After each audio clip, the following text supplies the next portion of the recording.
Go, go, go! It's me, Bigasan Girl. Welcome back to my YouTube channel and again.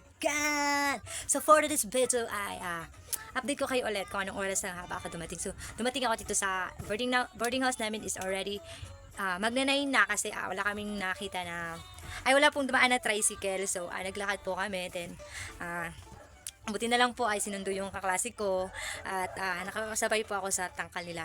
And then, ngayon po, time check po tayo, is already 9:43 p.m. So, ngayon ganitong oras po kami ay dapat natutulog na. Pero late po kaming umuwi.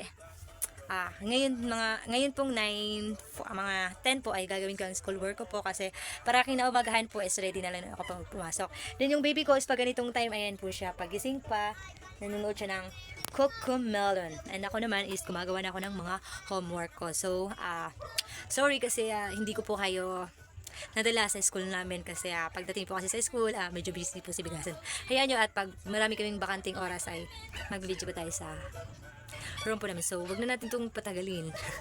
Hindi ko pa naman i-end. I want to, kumustahin po kayo, mga subscriber natin dyan, sa mga viewers natin dyan, sa mga OFW dyan na sumusubaybay sa ating YouTube channels, sa mga nag-aantay ng update. Ayan. Maraming salamat po sa patuloy na sa pagsuporta sa akin. So, sana po ay palagi kayong mag-iingat. Bye-bye!